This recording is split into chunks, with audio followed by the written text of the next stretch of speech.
चौहान राजपूत राजवंश।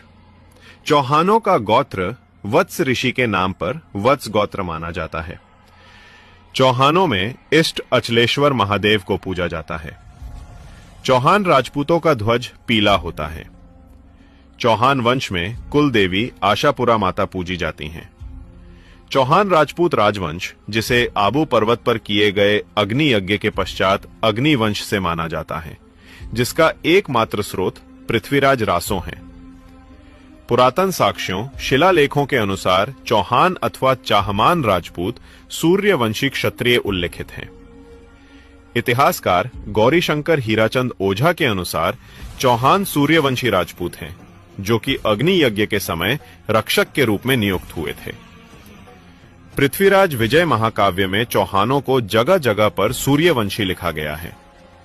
अजमेर शासक विग्रहराज चौहान ने अपने राजकवि सोमेश्वर रचित ललित विग्रहराज नाटक को शिलाओं पर स्वयं खुदवाया।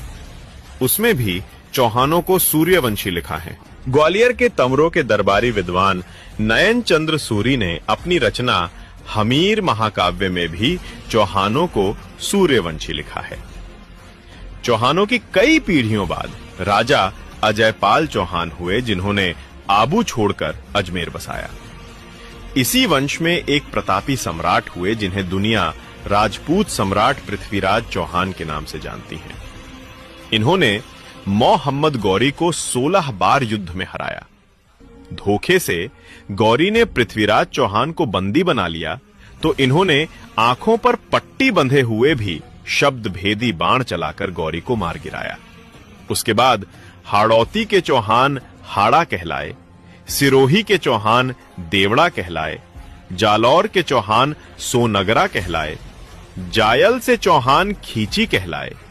महान संत पीपाजी महाराज गढ़ गागरोन के खींची वंश में, मां पन्नाधाय गागरोन में शत्रुसाल खींची के कुल में, रणथंभौर के हठी हमीर इसी चौहान वंश में।